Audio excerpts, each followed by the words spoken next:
అందరికీ praise the lord. నా పేరు తబిత. నేను ఉండేది కర్నూల్.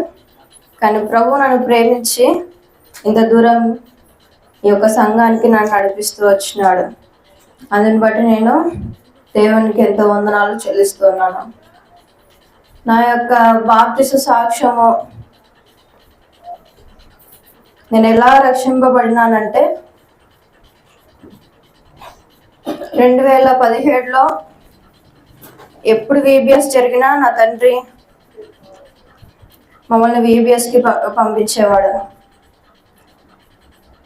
2017 మే ఆ మధ్యలో లాస్ట్ రోజు VBS అప్పుడు అక్కడ దేవుని వాక్యం చెప్తున్నప్పుడు సామెతలు 28:13 అతిక్రమలను దాచిపెట్టువాడు వర్ధిల్లుడు, వాటిని ఒప్పుకొని విడిచిపెట్టువాడు కనికరము పొందును అనే ఒక వాక్యము నా హృదయంలో ఎంతో గుచ్చుకుంది.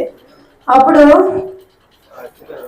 దేవుణ్ణి అడుగుతూ వచ్చినాను, ప్రభు నా అతిక్రమములు ఏంటివి, అవి ఒకసారి నాకు చూపించండి అని దేవుని అడుగుతూ వచ్చినప్పుడు ప్రభు నాకు నా యొక్క పాపములు నేను చిన్నతనపు నుంచి చేసినటువన్నీ ప్రభు నాకు చూపిస్తూ వస్తే నేను వాటిని అన్నిటినీ ఒప్పుకొని విడిచిపెడుతూ వచ్చినాను. తిరిగి అలాగ నా జీవితం కొనసాగుతున్నప్పుడు మళ్ళీ తిరిగి నేను రక్షింపబడినప్పుడు దేవుని సొంత రక్షకుడుగా నా హృదయంలో చేర్చుకున్న తర్వాత మళ్ళీ తిరిగి ఈ లోకంలో లోకాశలతో నేను పడిపోతూ వచ్చినాను. మరొకసారి ఇదే వాక్యాన్ని నాకు 2018 యూత్ క్యాంప్లో ప్రభు ఇదే వాక్యాన్ని నాతో మాట్లాడుతూ వచ్చినాడు. అప్పుడు కూడా పదే ఈ వాక్యాన్ని దేవుడు నాతో మాట్లాడుతూ వచ్చినప్పుడు ప్రభు నేను అప్పుడు ఒప్పుకున్నాను కదా, మళ్ళీ ఏంది ఈ వాక్యం నాకు చూపిస్తూ వచ్చినావు అని మళ్ళీ ప్రభుని అలా ప్రశ్నించకూడదు కదా అని తిరిగి ఏంటి ప్రభు నా పాపాలు ఇంకా ఉన్నాయా అని దేవుణ్ణి అడుగుతూ వచ్చినాను. ప్రభు నేను ఎప్పుడైతే నేను తిరిగి పడిపోతూ వచ్చినానో వాటిని అన్నిటినీ తిరిగి దేవుడు చూపిస్తూ వచ్చినాడు. వాటిని అన్నిటినీ నేను దేవుని సన్నిధిలో ఒప్పుకుంటూ వచ్చినాను. అది నాన్న దేవుడు నన్ను క్షమించినాడు, దేవుడు నన్ను క్షమించినావు అనే రుజువు ఏంటి, నీ వాక్యంతో నాతో చూపించు అని దేవుని ఒక వాక్యాన్ని నేను అడుగుతూ వచ్చినాను. 1 యోహాను 9 వాక్యం ప్రకారంగా మన పాపములను మనం ఒప్పుకొని ఎడల ఆయన మన పాపములను క్షమించి సమస్త దుర్నీతి నుండి మనలను పవిత్రులుగా చేయను. అలాగా దేవుడు ఆ యొక్క పాపమును క్షమించినాడనే ఒక వాక్యాన్ని వాగ్దానాన్ని నాకు దయచేస్తూ వచ్చినాడు. అలాగా దేవుడు నన్ను క్షమించిన తర్వాత మరొకసారి నేను 2022లో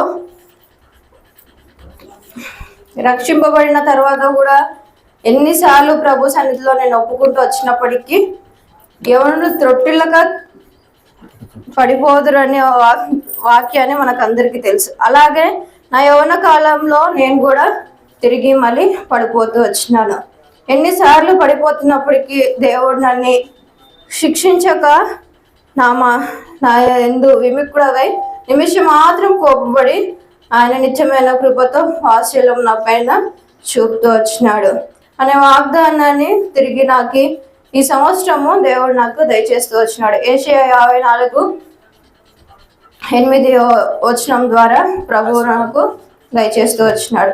నా యొక్క పాపములను దేవుడు ప్రతి విషయంలో ఆయన దగ్గరకు వచ్చి నేను ప్రభువా ఇది నిజంగానే నేను చేస్తూ వచ్చినాను అని దేవుడిని నేను ఎప్పుడైతే అడుగుతూ వచ్చినానో పశ్చాత్తాపంతో దేవుడు నన్ను క్షమిస్తూ వచ్చినాడు.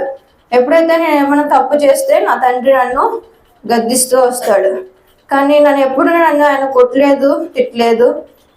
ఆయన నన్ను ప్రేమతో ఆయన ఒక వాక్యం ద్వారా నన్ను గద్దిస్తూ నన్ను ప్రేమిస్తూ వచ్చినాడు. అలాగే నా తల్లి కూడా అలాగే నన్ను ప్రేమిస్తూ వచ్చింది. నేను ఎన్ని తప్పులు చేసినప్పటికీ నేను నా యొక్క తల్లిదండ్రులను నన్ను క్షమించండి అని నేను అడిగితే అప్పుడు నాతో అంటూ వచ్చినారు నా తండ్రి, అమ్మ మేము కాదు నేను క్షమించేది, పరలోకపు తండ్రి నేను క్షమిస్తాడు. నువ్వు నిజంగా దేవుని సన్నిధిలో నువ్వు అడుగు, బాప్తిసం కొరకే నువ్వు సిద్ధపడు. ఎప్పుడు మందిరంలో కూడా బాప్తిసాలు పెడుతూ వచ్చినప్పుడు నా తండ్రి బాప్తిసం తీసుకోమా, మనం దేవుని కొరకే జీవించాలి. మనం ఎప్పుడు ఎన్ని తప్పులు చేసినప్పటికీ ఈ లోకానుసారంగా మనం జీవించకూడదు, ఈ లోకం నుంచి మనం ప్రత్యేకంగా ఉండాలి అని నా తండ్రి నన్ను చిన్ననాటి నుంచి నేటి వరకు నన్ను ఎంతో ఆత్మీయంగా నన్ను పెంచుతూ వచ్చినాడు. అలాగా దేవుని బట్టి వందనాలు చెల్లిస్తున్నాను. అలాగా నా తల్లిదండ్రులు, నా తోటి నా యొక్క అక్కలు కూడా నన్ను ఇలాగ నేను ఆత్మీయంగా ఉండాలని రీతిగా వాళ్ళు దేవుని యొక్క వాక్యం ద్వారా నన్ను అలాగా పెంచుతూ వచ్చినారు. కాబట్టి అందుని బట్టి నేను వందనాలు చెల్లిస్తూ వస్తాను. ఈ యొక్క బాప్తిజం తీసుకోవాలనే విషయము నాలో ఎప్పుడు నన్ను వెంటాడుతూనే ఉంటూ వచ్చింది. అలాగే నేను ఎన్నోసార్లు నన్ను బాప్తిజం తీసుకో అని అంటూ వచ్చినప్పుడు నా కుటుంబంలో కానీ దైవ సేవకులు కానీ నేను ఎప్పుడు నిర్లక్ష్యం చేస్తూ వచ్చినాను.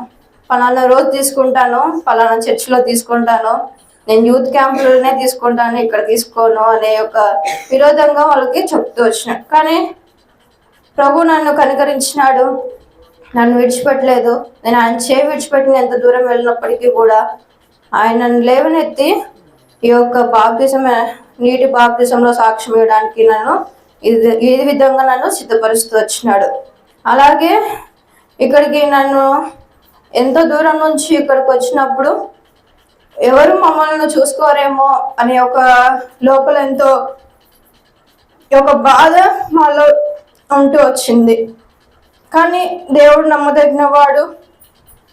ఆయన మమ్మల్ని విడిచిపెట్టక ఆయన ప్రియమైన బిడ్డలను, దైవ సేవకురాలని ఈ యొక్క బేతల సంఘంలో ఈ యొక్క సంఘస్థులను మాకు ఎంతోగా ఇస్తూ వచ్చినాడు. అలాగా వాళ్ళు కూడా మమ్మల్ని ప్రేమతో స్వీకరించినట్లు వాళ్ళు కూడా మంచి మనసును దేవుడు మాకు అనుగ్రహిస్తూ వచ్చినాడు. ఏ పరిస్థితి వచ్చినప్పటికీ కూడా అక్క ఇది ఇలా అవుతుంది అంటే, అమ్మ త్వరగా నా ఇంటికి వచ్చేసేయి, ఏంది సమస్య అని మొదటగా తెలుసుకునే దానికి పరిష్కారము ఇస్తూ వచ్చి, అలాగే అన్న కూడా ప్రతి ఒక్క పరిస్థితుల్లో కూడా మా కొరకు ఎంతో ప్రయాసపడుతూ వచ్చినారు. ఇక్కడికి వచ్చిన నాటి నుంచి నేటి వరకు వాళ్ళు ఎంతో మాకు సహాయం చేస్తూ వచ్చినారు. అలాగే అక్క మీరు బాప్తిజం తీసుకోలేదు కదా, మరి తీసుకుంటారా అని అన్నప్పుడు, అన్న తీసుకుంటానని నేను ధైర్యంగా చెప్తూ వచ్చినాను. ధైర్యంగా చెప్తూ వచ్చినప్పటికీ నేను వినోద్ గారు డ్యూటీకి వెళ్ళినప్పుడు నేను ఒక్కదానే ఉంటూ వస్తున్నా. అప్పుడు నాకు బోర్ కొడుతున్నప్పుడు ఫోన్ చూస్తున్నప్పుడు నా తల్లి గారు ఫోన్ చేసినారు. మా అక్క ఫోన్ చేసి ఏం చేస్తున్నావు నువ్వు అంటే, లేదు ఇన్స్టాలో వీడియోస్ వస్తుంటే చూస్తున్నాను అని అన్నా.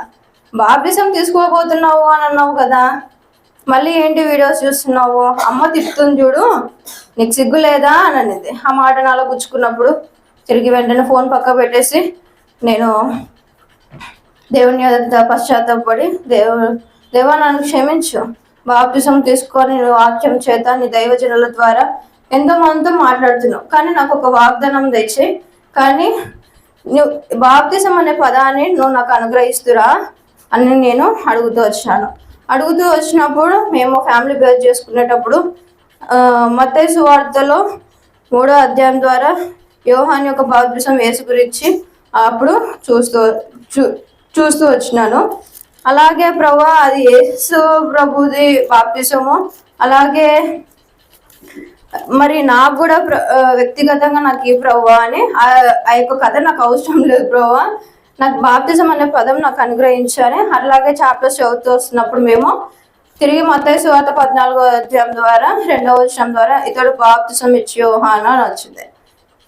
నేను వెంటనే వినోద్ గారితో అన్నాను, నేను బాప్తిజం ఇచ్చి యోహాన్ అనలేదు, కానీ బాప్తిజం ఇచ్చే పదము నాకు కనపడితే నేను బాప్తిజం తీసుకుంటాను అని అన్నాను. ఎన్నో క్వశ్చన్లు ఇలాగా దేవునితో నేను వేస్తూ వచ్చినాను. ప్రభు వాటికన్నిటికీ సమాధానం నాకు అనుగ్రహిస్తూ వచ్చినాడు. బాప్తిజం అనే పదం వచ్చింది కదా, నేను తీసుకోవచ్చా, నేను దేవుని ఇలా అడిగినాను అంటే, దేవుడు నువ్వేం అడిగినావో దేవుడు నీకు అది దయచేసినాడు కాబట్టి యు గో హెడ్ అన్నాడు. కాబట్టి నేను అలాగ ముందుకు వచ్చి ఇలాగా సంఘం ఎదుట, సంఘ బిడ్డల ఎదుట నీటి బాప్తిసంలో నేను సాక్ష్యం ఇస్తూ వచ్చినాను. అలాగా నా యొక్క ఆత్మీయ జీవితంలో నా కొరకు ప్రార్థించండి. ఎన్నో బాప్తిసం తీసుకుంటే ఎన్నో సమస్యలు వస్తాయి అని నేను మా అక్కతో క్వశ్చన్ వేసినప్పుడు దేవునికి వాగ్దానం అనుగ్రహిస్తాడు, నువ్వు ముందుకెళ్ళు అని చెప్తూ వచ్చింది. అలాగే ఈరోజు నేను బాప్తిసం తీసుకున్న తర్వాత హస్తనికి చెప్పినప్పుడు నేను వాగ్దానం తీసుకుంటూ వచ్చానో దేవుడు నాకు ఇచ్చిన వాగ్దానాన్ని బట్టి నేను ఎంతో ధైర్యపడుతూ వచ్చినాను. కాబట్టి దేవుడు నాకు ఇచ్చిన మంచి భర్తను అందుని బట్టి నేను దేవునికి వందనాలు చెల్లిస్తూ వస్తుంటున్నాను. అలాగే మేమిద్దరము ప్రభువును హత్తుకొని మేమిద్దరం జీవించలాగున ప్రభు మాకు సహాయం దయచేయలాగున మీరందరూ మా కొరకు ప్రార్థించండి. ఈ యొక్క చిన్న సాక్ష్యాన్ని దేవుడు దీవించును గాక. Praise the lord.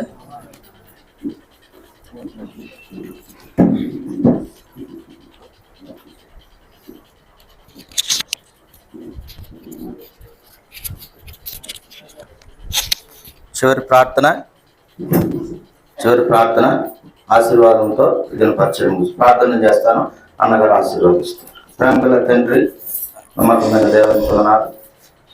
మాకు ఇచ్చినటువంటి ఈ పరిచయాన్ని శుద్ధిస్తూ నాయన ఉదయకాలం ఇంతవరకు వాక్యంతో మమ్మల్ని పెంచడమే కాకుండా మీ బిడ్డ కవిత ఇచ్చిన సాక్ష్యం బట్టి కూడా శుద్ధిస్తూ తన సాక్ష్యాన్ని తను దీవెనకరంగా వచ్చమని మిగిలిన పరిచయ కొరకు మమ్మల్ని జాగ్రత్తపరచండి. సంఘానికి క్షేమాన్ని పరిచర్యలో మరింత అభివృద్ధి దయచి మా రక్షకుడు ప్రియకుమారుడు క్రీస్తునామములో ప్రార్థించి పెట్టుకుంటాను. మన తండ్రి అయిన దేవుని ప్రేమ, కుమారుడు యేసుక్రీస్తు వారి కృప, పరిశుద్ధాత్మ అన్యోన్య సహవాసం కూడిన మనకును సకల పరిశుద్ధులకును వారి పరిచయం ఏదైనా నీకు బాప్తిస్మం సాక్ష్యం ఇచ్చిన కవితకి తన కుటుంబానికి సదాకాలం తోడైన నడిపించును గాక. ఆమేన్. భయమును బావి పరమానందము మనకొసగి పాపదనాన భయమును బావి పరమానందము మనకొసగి ఆనంద జలనిధి నానందించి ఆనంద జలనిధి నానందించి కొనియాడు సదా యేసుని ఓ ప్రియుడా సదా యేసుని స్తుతించు ప్రియుడా సదా యేసుని స్తుతించు ప్రియుడా సదా యేసుని. అందరికీ అన్నారంటే మీ అందరి కొరకు మరి లౌకిస్ట్ ఏర్పాటు చేయబడింది. ఈ ప్రేమ విందులో అందరూ పాలుభాగస్తులుగా ఉన్నామని మనం చేస్తూ వస్తున్నాం. మీకు లౌకిస్ట్ అరేంజ్ చేసిన వారు వినోద్ కుమార్ అన్న మరి తగ్గ ఆ కుటుంబం కొరకు మీ అందరి ప్రార్థనలో జ్ఞాపకం తెచ్చుకోవాలంటే అందరికి వందనాలండి.